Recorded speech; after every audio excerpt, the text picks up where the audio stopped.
Hello everyone, and welcome to this video on modeling and solving optimization problems involving quadratic functions.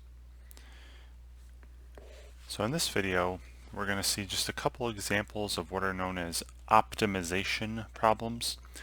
When you're asked to optimize some quantity, you're either going to be asked to find a maximum value for that quantity given specific conditions, or find a minimum value for that quantity given specific conditions.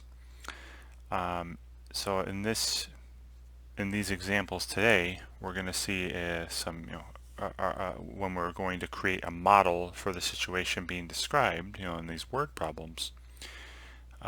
The model being created will be that of a quadratic function model. And as we saw in previous videos, a quadratic function, its graph has either a highest point or a lowest point, right, depending on whether or not the parabola opens up or down. So a quadratic function has a maximum value or a minimum value. Okay, so I'll just get started here, and I got a couple examples in which I maximize some quantity. Alright, so my first example, oops, sorry, not that one. I want to say that's the trickier one. I apologize. Got a little trickier one as the second one because it depends on how you think about it. You'll see when we get there. Alright, so my first example. So Roberta has 1,000 yards of fence to enclose a rectangular field. Here's the question, right? Well, there are two questions here. What is the maximum, right? There's that word I mentioned, right? Maximum area. Right? Trying to maximize the area being enclosed. What is the maximum area that can be enclosed by the fence? And the second question, which is closely related, what are the dimensions? Right? What are the dimensions? So the length and width of the rectangle that encloses the again, there it is again, most area, maximum area. Alright, so I'll draw a little diagram of what's going on here.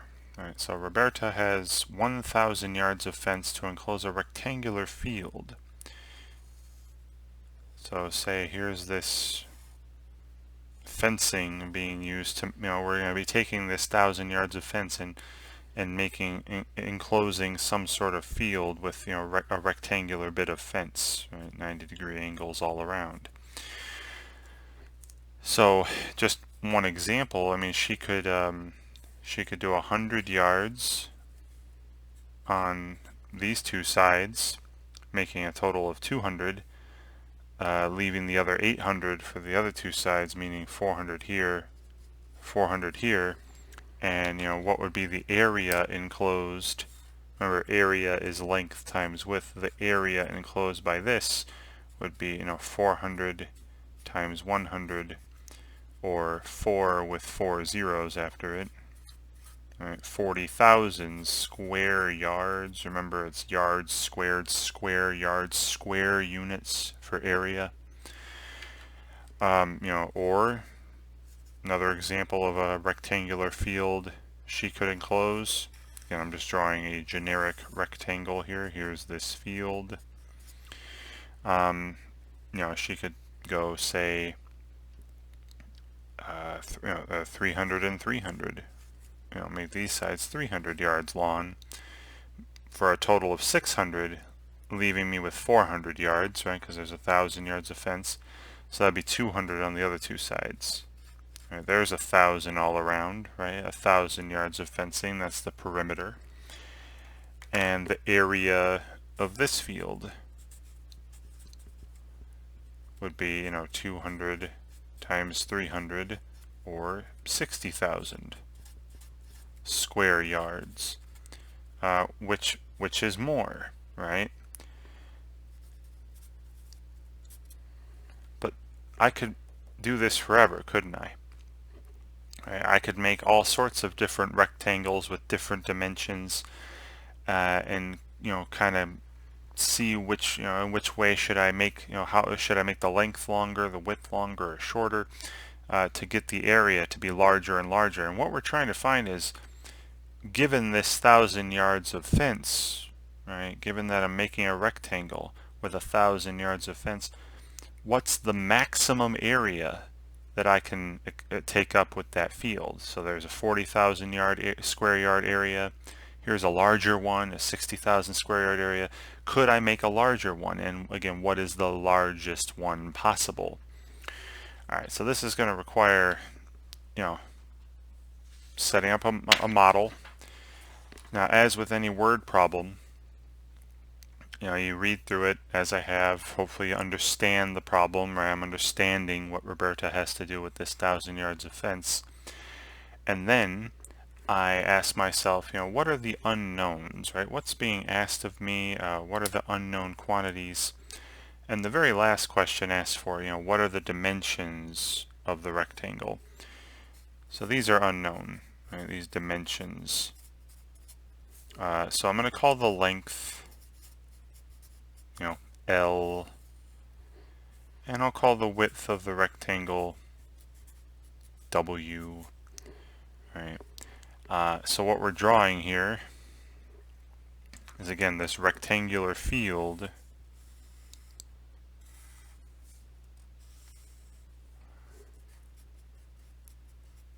with a length, let's call this lawn 1 here, the length of L yards, and this would also be L yards over here, and a width, right, the other pair of sides, W yards, and the area, right, the area being taken up inside the field,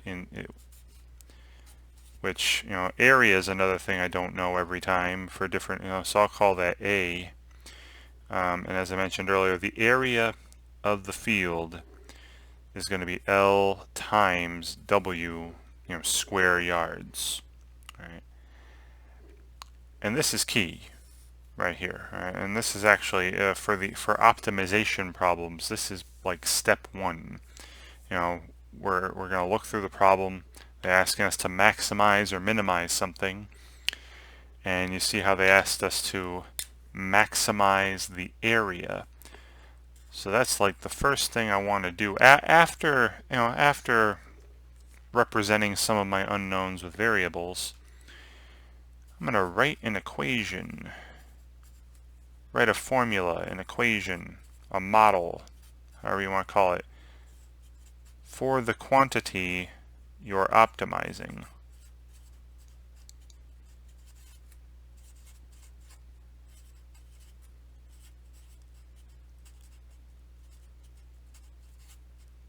In this case, again, optimizing in this case is maximizing area. So I have an equation here, a little formula describing to me how the area would be found for this field that Roberta's creating.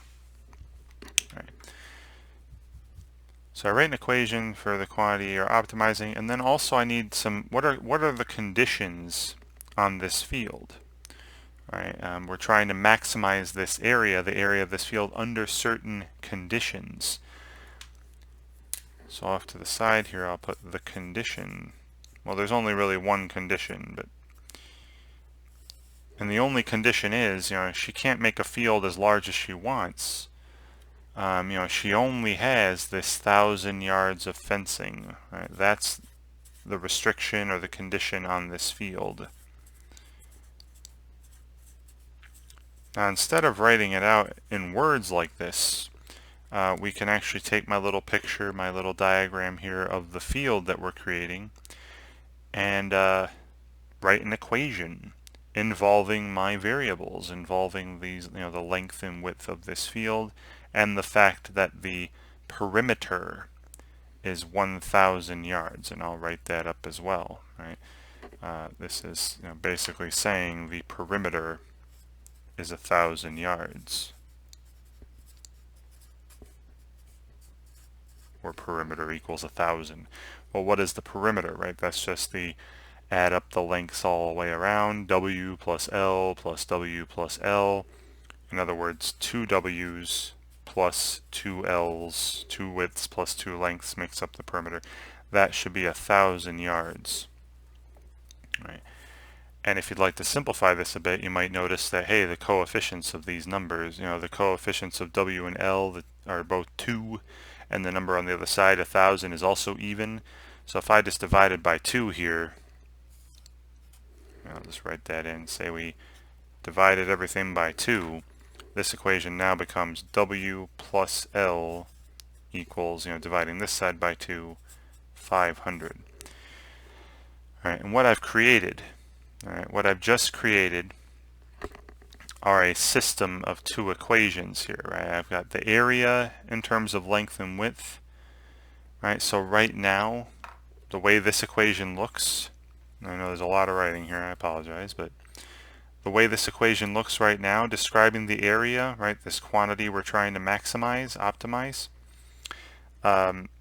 right now area is a function, right, it depends on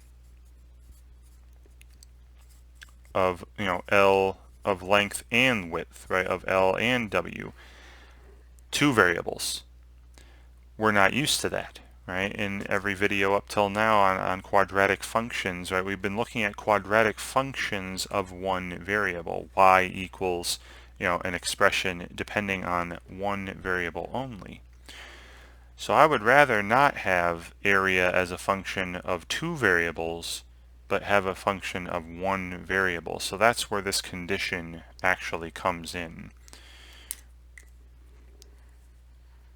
So taking my condition, the fact that the width plus the length must be 500 yards, I solve the condition for one of the variables and substitute it into my, the optimization equation, the equation for the quantity I'm trying to maximize, the A, right? But I want to replace L or W. I don't want A equals a function of two variables. I want A equals a function of one variable that we're used to. So I'm going to solve the condition for a variable and substitute into the area equation. I'll just say and substitute. So pretty easy to solve for one of these. Just simply if I say I want to, I'll solve for W. Right, that's easy. Just subtract L. So in this equation, W is equivalent to the 500 yards minus the length of the rectangle. And then here's what I'm talking about when I say now substitute. Take this expression, right? Everywhere I see a W, I can replace it by the quantity 500 minus L. And oh look, there's a W back up here in the area equation. Alright, I know this is kind of cluttered, but hopefully you've been following along as I've been going through. So I'm going to go to a new page and write the area as a function of not two variables, but one variable. When I replace the W, I'll have only L's, and we'll have the area as a function of just L, just the length of the rectangle. Okay, so after that substitution, we have the following. Area equals, right, length L multiplied by, and then again I'm replacing W with this quantity 500 minus L that I got from the condition that there was 1,000 yards of fencing. Okay. Now because this is now we have area as a function of just L. Right here, A, our area is a function. It depends on only one variable now. There's only L's. Right? And I'd prefer that, right? We're used to that. So because of this, because area is a function of a single variable, you might also see this written in function notation where it's area of L, A of L, right? Output's area, input is length. And then on the other side, how that output would be calculated, or how that area would be calculated, L times 500 minus L. Alright.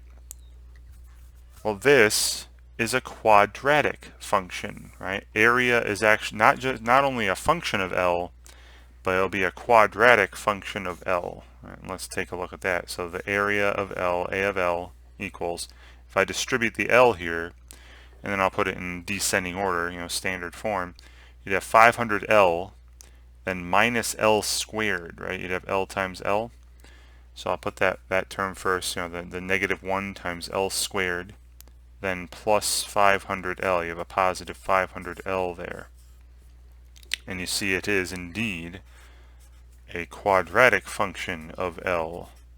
Not just any old function of L, but a quadratic function.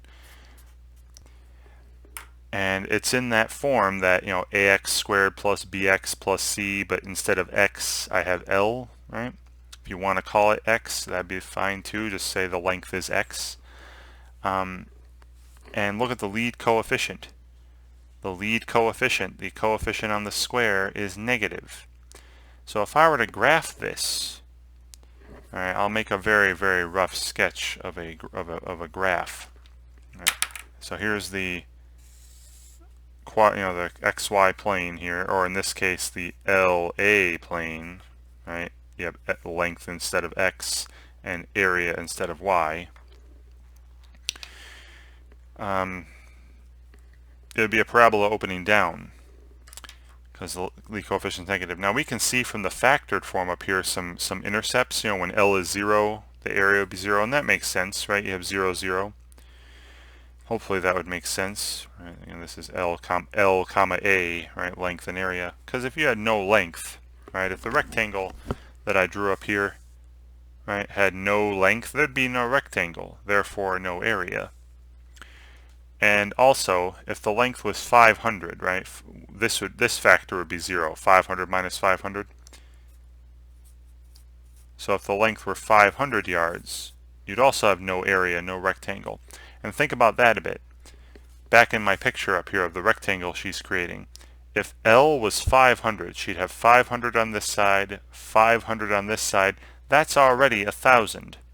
But she only has 1,000 yards of fencing. So then there would be no width, and there would be no rectangle, therefore no area.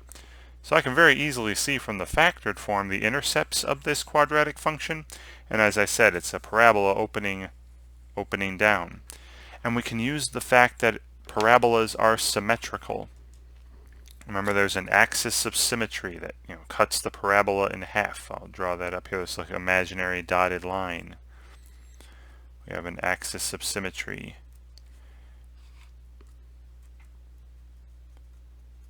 So, this point, this 500 comma 0, let me label that. 500 for the length, 0 for the area. This point and this point should be the same distance from the axis of symmetry. Well, if they're 500 units apart, then this point here is dead in the middle, 250. So that's length equals 250. That'll be where the vertex is. Remember, the vertex being the highest point on this particular parabola. Alright, so, and you could also do, right, so I know from this picture that when the length, right, when the length of my rectangle is 250, 250, right, 250, we'll have the maximum area possible, the largest value of A possible for this particular field. So I could see that from the picture, or you could do that whole negative B over 2A thing to get the axis of symmetry. Remember this, when you had ax squared plus bx plus c,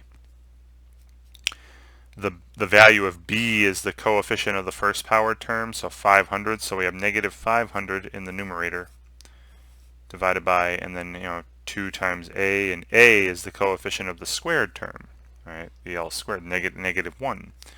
And negative 500 divided by negative 2 is positive 250. Exactly what I said here. That's where the axis of symmetry is going to be, right? And and when the length is 250, right? 250 yards. I remember all the things were in yards. Area will be maximized. You see that from my little drawing over here, my little picture. Now this isn't the answer or anything, but I'm just pointing that out. because the question was, you go back to the problem, they asked what is the maximum area of this rectangular field that she's creating. So remember, that's just, what we have right now is like the x value of the vertex. What they're asking for is the y value of the vertex, right? The output. So we have the L value, the length for the vertex of our parabola. We want the, what is this value here? Right? What is this question mark, right? That'll be the maximum area. So just like when we were finding the vertex for a quadratic function in an earlier video, all you need to do is, now that I have this, I just plug it into the function. Plug in L equals 250. So the maximum area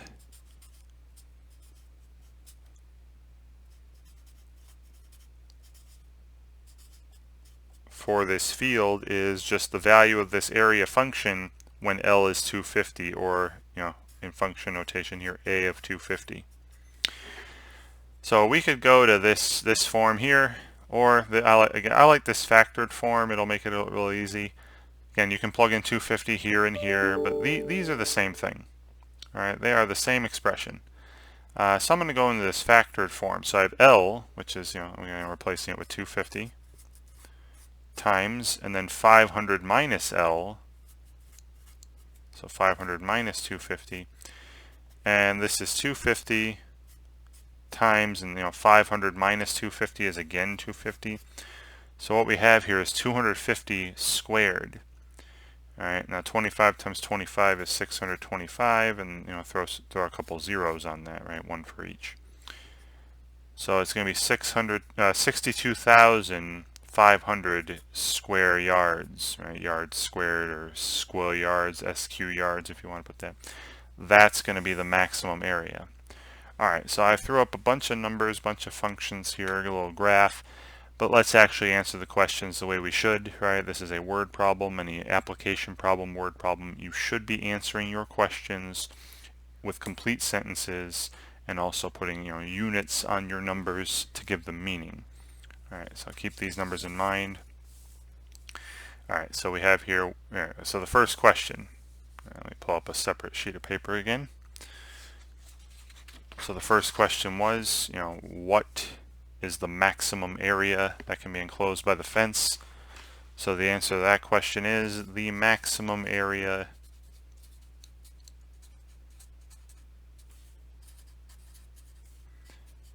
that can be enclosed by the fence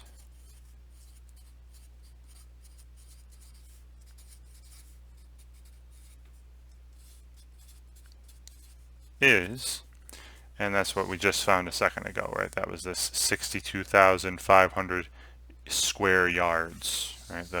The y value, or the a value of the vertex of that parabola. So 62,500 square yards, right? Like yards squared again, or if you want to write out square yards, that's fine too. And again, but notice, full sentence, and every number I wrote had a unit attached, right? Square yards, to give that number meaning. All right, so that's how I'd answer that question, but there were two, right? That was this first question. The other question was, what are the dimensions of the rectangle that enclose the most area? Now we have the length. All right, we have the length. That was here, right? I said when L equals 250, right? That was the halfway point between the L intercepts, or the X intercepts, if you want to call them that. So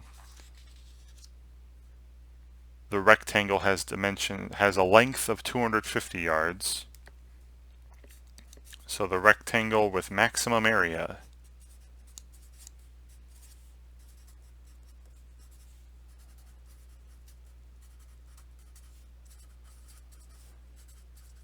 has a length of 250 yards and a width of, now this is something we have to find. Now remember, go back here. Now you could draw a picture again, go back and draw this picture of the field. if this is 250 and this is 250, right, the length, well, 250 and 250 make 500, meaning there's another 500 yards for the widths, and that would be another 250 and 250. So we actually are making a square, right? Remember, a square is a rectangle, right? Just where all the sides are the same length. Or, go back to this, remember the condition that we wrote? That condition that there were 1,000 yards of fence. See how we ended up with this equation down here? That the width was equal to 500 minus the length. And what did we just say the length was for this rectangle with the maximum area? It was 250. So if I put 250 in here for length, 500 minus 250 is again 250. So the width for this rectangle with the maximum area is 250 yards. I think I grabbed a different color. All right. And then period, full sentence, and every number I put up here, both the 250s, have units attached, right, the yards. And here's a little picture too, right? This is the field that she'd be creating where there's 250 yards on all sides. A nice 250 yard by 250 yard square. And this would take up a space of 62,500 square yards. That'd be the largest amount of space she could take up with 1,000 yards of fencing. Okay, so I think the key to take away from this problem, all right, is when you're given an optimization problem, right, whenever you're asked to maximize or minimize some quantity, like we were here, maximize area, I would first find a way, after assigning variables to my unknowns, right, that's really the first thing you should do, right, when you're doing a word problem, assign expressions to your unknowns, like I did here with length and width. But after that, in an optimization problem, write an equation using your unknowns, for that quantity that you're trying to maximize or minimize, that's optimize, right, maximize or minimize. And that was area, so I wrote that equation. And then also after that, you write out your conditions. What information was given to me? And the only condition, the only piece of information was given to us was that she had 1,000 yards of fencing to create this field, to enclose this field. And then go through that, and hopefully you end up with something where you can substitute into your equation and get the quantity you're trying to maximize as a function of one variable and not two. Right, you make a substitution so that you get your quantity to be a function of one variable and not two, like we did here after substituting 500 minus L for a W. All right, and then here you're going to have a quadratic. If you go on into other courses, calculus courses, you might not have a quadratic function after that, but you'll learn methods to where you find maximums and maxima and minima of other degree functions, other types of functions in calculus. But for right now, we're dealing with quadratics. Okay. All right. So that was that problem. All right. I got one more, a little trickier one. It takes a little more thinking. I guess this one's tricky because of the wording. All right. I think depending on how you read it, you can answer it in a couple different ways. I'm going to tell you how I'm interpreting it, and then we'll just go from there. All right. So here, a flash drive manufacturer charges $100 for each box of flash drives ordered. Okay.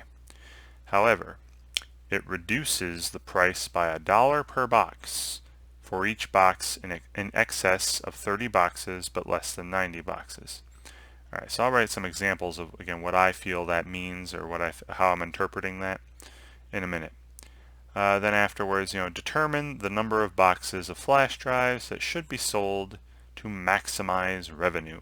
Again, there are those words again, right? Maximize revenue. Now, revenue is just the money brought in by a company.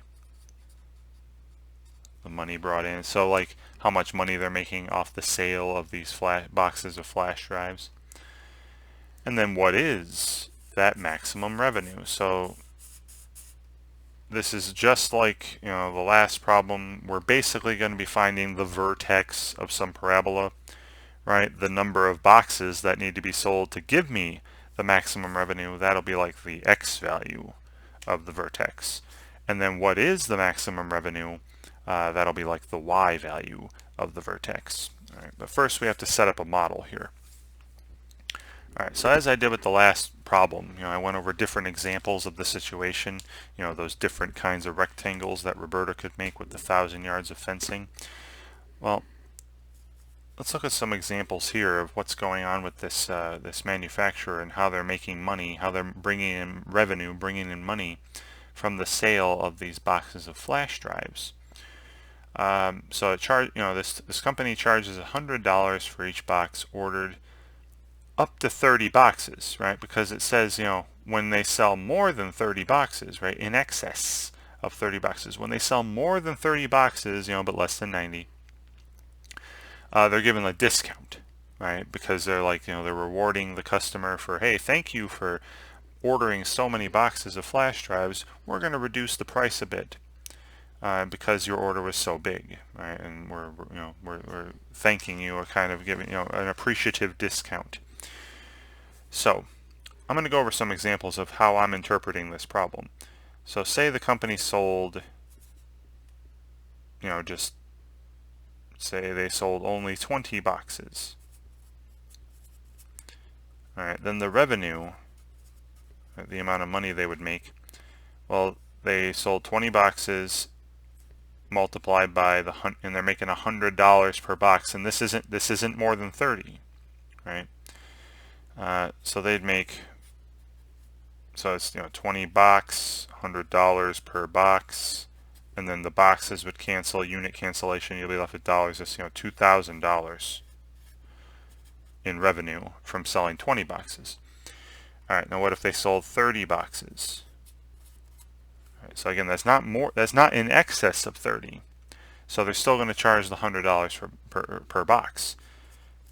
So the revenue, now I'm going to call the revenue R from now on, right? Just to shorten it, just to that's unknown each time. It's unknown. It depends on the number of boxes being sold. So because it's unknown, I'm going to call it something, just R for revenue. So again, it's 30 boxes times, and it's not in excess of 30, so they're still charging them the $100 per box, and that'd be $3,000 in revenue. Even more, right? And we're asked to find the maximum revenue.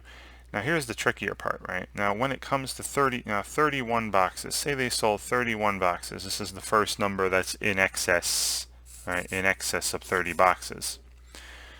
So the first number in excess of 30 boxes would be 31 boxes. Now some people, you might interpret this as they charge them $100 for the first 30, and then $1 less, so $99 for each box, for the box after that 30. Well, that's not very rewarding. So the way I'm seeing it, the way I'm going to interpret this, is it says, they're reducing the price by $1 per box. So I'm going to say that's for the entire order, for each box in excess of 30 boxes but less than 90. So here's how I'm reading this. Okay, I'm going to say the revenue then, they sold 31 boxes, and for every single box in the order, they're going to be charged $1 less, right, for each box in excess of 30 boxes. Well, how many boxes more than 30 do they have? They have one box, right? One box more than 30. So that's going to be $1 less for the entire order. So they'll charge $99 per box for the 31 boxes as kind of a thank you. Thank you for making such a large order. So as a reward, as an appreciation for your loyalty, your business, we're going to charge you $1 less for each box in your order because you ordered, one box more than 30. All right, and 31 times 99. Just real quick here. I probably should have done this in my head, but $3,069, right? Which is more, right? More revenue. All right, so you might think, wouldn't this just go up forever? Well, not quite. All right, so the way I've set it up, after a certain point, you know, they'll have knocked off so much of the price that it won't be worth it. Like they'll make less money than, you know, there's going to be a point at which knocking the price off like this is not good for the company. They start shaving off too much money. But let's go through a few more of these here. How about 32 boxes? All right, and then we'll hopefully see a little formula, we'll see a pattern forming here. All right. So when they sell 32 boxes, well, there's 32 boxes times, and then again, how much the company is going to charge for those boxes. Like, hey, you ordered 32. That's 2 more than 30. So I'll knock off $1 for each box more than 30. So that's 2 more than 30. I'm going to knock $2 off the price of each box and charge $98 for each box for you. All right, again, as a kind of a reward for ordering so much. And 32 times 98 is $3,136. All right, again, more. All right, more. Let's just again, I'll keep going here. I mean, I know what the pattern is because I've done something like this before, but let's do one more here and hopefully we can see this pattern together. Say they sold 33 boxes, again, in excess of 30. So revenue, right, would be equal to, they sold the 33 boxes, and again, the price of the boxes, how much this company would charge for each box. They'd say, hey, customer, thank you for the large order. You have ordered 3 boxes, more than 30, in excess of 30. So I'm going to knock $3 off of the price, right, per box. So instead of $100, they knock $3 off. That's 97. Okay, and 33 times 97 is $3,201. I'm just doing this on a calculator off to the side. All right. So now again, they would do this up to 89 boxes. Right? They say, you know, in excess of, they'll knock off this price, you know, up to 89 boxes sold. There's no mention of what happens after 90, so we're not going to worry about that. Let's just see if we can see a pattern here. Well, if you look at this, you know, try to write this a little tinier here. 31. That's the 30 boxes plus the 1 extra box. Times, and then 99 was the $100 minus the $1 for the extra box. This next one, when I sold 32 boxes, you know, this 32, that's the 30 boxes plus the 2 in excess of 30, right? 30 plus 2 times. And then 98 is the $100 they normally charge, but then minus the 2 for the 2 boxes. 33 is 30 plus 3, right? The 30 boxes and then the 3 in excess. And then the 97 is the $100 minus the 3, $100 they normally charge minus the 3 for the, you know, the 3 excess boxes. So notice that they look the same, except for this number that, you know, the 1, 2, 3, 1, 2, 3, that's, you know, being added and subtracted to these factors. So what if they sold 30 plus X boxes? All right, where again, X is not 60. All right, you don't want to sell 90 boxes. This is up to 89. All right, but say they sold 30 plus X boxes, and it was still, you know, again, between under 90 boxes. The revenue in that case, well, you see when it's, you know, 30 plus 1 boxes, they sold 30 plus 1 times 100 minus 1. 31 times $99 worth they made revenue. When they sold 30 plus 2 or 32 boxes, you know, they made in revenue 30 plus 2 times 100 minus 2. And 30 plus 3 times 100 minus 3, then 30 plus 4 times 100 minus 4. So if they sell 30 plus X boxes, the revenue, the amount made, would be 30 plus X, right, following this pattern here, times, and then following this pattern, 100 minus X. All right. And what we're going to see is that this is a quadratic function. The revenue. All right. So what does x represent? I'll write that off to the side too. We see here that x represents the number of boxes in excess of 30 boxes. The number of boxes more than 30 sold.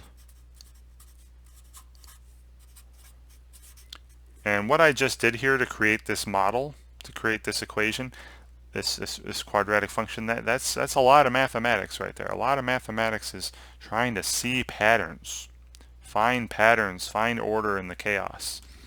All right, and it's harder to do sometimes than others. I mean, I know maybe a lot of you probably wouldn't have seen this from the first get-go, but that's why I did these examples. I wrote them out, wrote out every little detail until hopefully after time I saw something. All right, and again, I kind of worked this. I've worked out problems like this before. I've been doing this for a while, so the way I've interpreted the problem, I've seen this pattern somewhere like this before. But what we have here is, r of x, right? R is a function of x here. R of x equals, 30 plus x times 100 minus x, where x represents the number of boxes, more than 30 boxes sold, and r represents the revenue, right? The amount of money brought in. Now you could also multiply this out. R of x equals, now if you FOIL, this will be, now I'm going to put it in standard order where the x squared's first and then the constants last. So we have 30 times 100 would be 3,000, positive 3,000, I'm going to put that last, right? That'll be the constant term. Then 30 times negative x will be negative 30x, and then plus 100 times x is 100x, right? And 100x minus 30x would be plus 70x, right? So I have plus 70x's.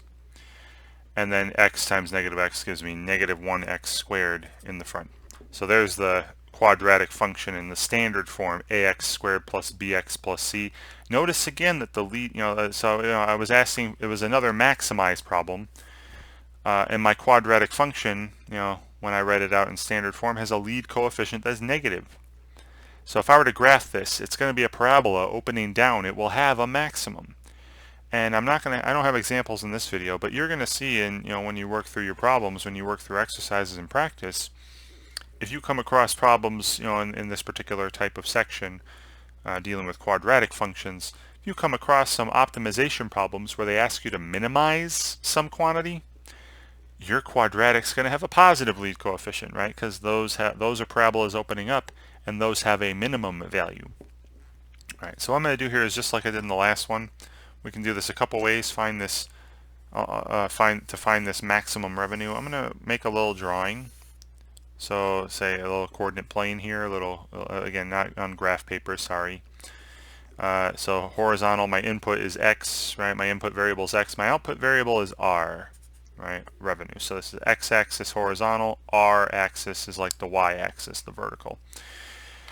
And just like I did with the last problem, if I go back to the factored form, we can very easily graph this. Look at the factored form. You can see what the x-intercepts are, right? If x were negative 30, you'd have an intercept. Now that doesn't make any sense, I know, because it's talking about x's numbers of boxes sold. But really, it's number of boxes sold that are more than 30. So if x is negative 30, that means I sold 30 minus 30. I sold no boxes. So if you sold no boxes, that's zero revenue. So this actually kind of does make sense for the problem. And then the other one, the 100 minus x, when x is 100, there'd be a zero. So remember, this is the, and again, think about that. Now I know it's not really happening because they said they weren't doing this, for 90 boxes or more.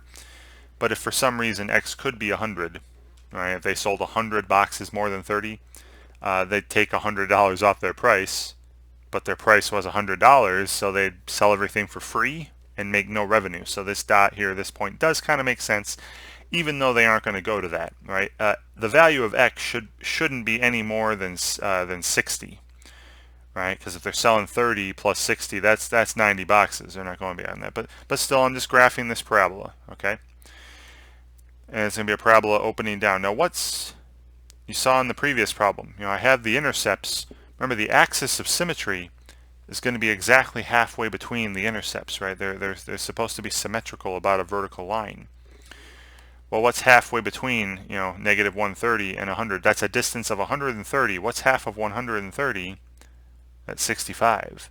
So if I go negative 30 plus 65 or 100 minus 65, that would be at 35 here, right? There'd be this axis of symmetry when x equals 35. And I'll draw it in, right? And so the parabola is going to be, again, opening down, symmetrical. It's not a great graph. I'm sorry, it's not on graph paper, but this should be the axis of symmetry, right? AOS here, x equals 35, and there's the vertex, right? The highest point, and what we're looking for is this value here. What's the maximum revenue, or the max R? All right, what's the y coordinate or the r coordinate of the vertex? Okay. Well, and what we've just done is actually answered one of the questions. They said determine the number of boxes of flash drives that should be sold to maximize revenue, and we're seeing that the revenue is largest when x is 35. So the number of boxes of flash drives they should sell is 35 plus 30. Remember, this is the number of boxes sold more than 30. So 35 plus the 30 already, that's 65 boxes of flash drives that should be sold to maximize revenue. And I'll write all that later as an answer to the question. So I could have done it this way with a little graph here. Or, remember this too, you could say, or, if you're trying to find the axis of symmetry, do that negative b over 2a thing, right? If it's in the ax squared plus bx plus c form, do that opposite of b divided by 2a. The b here is the positive 70, so negative 70 divided by 2 times a, 2 times negative 1, that's 35, right, which we already saw down here as the axis of symmetry at x equals 35. All right, and then what is that maximum revenue? What is this value, the output for the vertex here? Just like I did last time, I found the x value of the vertex, just plug it in. Plug it into the function. And as I did last time, I think it'll be easier to plug it into the factored form. You can plug it in here, plug in 35 here, but this expression with the factors is the same thing as this one. I just multiplied them out. All right, so I'll write that here. The maximum revenue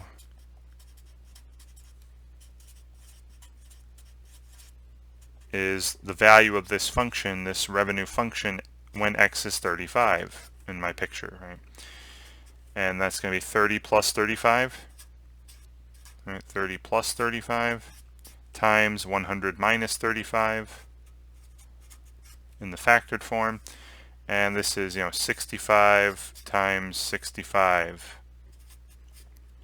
All right, so that's 65 squared, or 42.25. $4,225 will be the maximum amount of money they could make if this is how they're giving people discounts, right? Because after that, so this is they sold 65 boxes, and if they sold 65 boxes, they'd be charging $65 a box. If they sold 66 boxes, then they'd be charging 64. And 66 times 64 is 4,224. It's less. Okay, so this is where they're going to get their maximum revenue, selling the 65 boxes for $65 a piece. All right, so let's put all this together as an answer. I'll answer it in full sentences, and make sure I put units on my answers as well, on my numbers. Okay, so on one last page here, let's go back to the questions, right? They said determine the number of boxes of flash drives that should be sold to maximize revenue. Now again, this is tricky, because remember the way I defined x here, right? The way I set this up, looking at the pattern and all this, right? The way I defined x, X was the number of boxes more than 30 boxes sold. So you see the revenue was maximized when X was 35. Right? And I'll write that here again. So when X equals 35, revenue is maximized.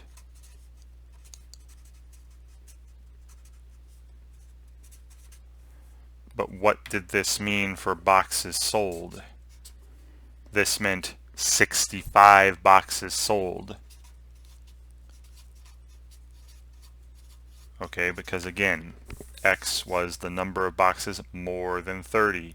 So whatever value of X I'm looking at, the number of boxes sold is that number plus 30. All right, so 35 plus 30, 65 boxes sold. All right, so the way I would answer that first part, sorry about all the clutter and moving around here, but when it says determine the number of boxes of flash drives that should be sold to maximize revenue, the answer would be,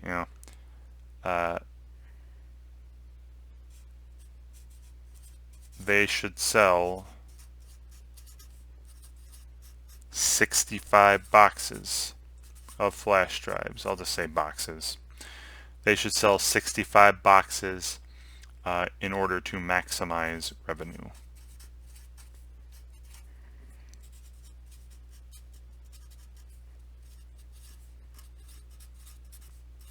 All right, that's part one. All right, that's part one. That's the answer to the first part. Again, complete sentence, and every number I put has a unit, right? 65 has the word boxes after it, so you know what 65 what? Boxes of flash drives are just boxes. The second part to this, what is the maximum revenue? Answer that question. And that was that 4,000, and we found that here, plugging in the 35 to our function. That was this $4,225, right? Where they're selling 65 boxes and charging $65 a box. All right, so the answer to that question, what is the maximum revenue? The answer, the maximum revenue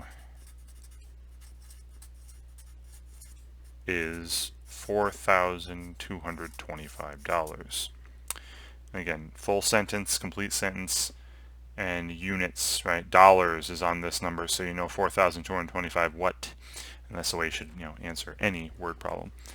All right, so this one was a bit trickier because of the whole trying to find a pattern thing. All right, but that's going to happen in word problems sometimes. A lot of math is like this, where I don't really know the equation I'm trying to set up, so I go through some examples of the situation and I take it one at a time until maybe I form enough examples to where I can see the pattern. All right, and then I just kind of generalize that pattern, and notice the generalization of the pattern here was a nice quadratic function, which then I could maximize. And also another warning for you: keep track if you're going to set up variables. I always like to put it off to the side somewhere, but keep track of what the variables represent, please, right? Because a lot of people, if they did it this way, probably would have answered 35 accidentally and forgot that that meant 35 more than 30, right? And then adding the 30 boxes. So really pay attention. Try to looking for patterns is the name of the game in mathematics, and it's easier said than done sometimes. I understand. But just keep working at it. Keep trying. I would boil things down to their details and write as many examples of something as I could before hopefully something comes to my light. It comes to my eye, and I see a pattern. And again, it takes some practice, takes some experience and time to get to gain skill in that.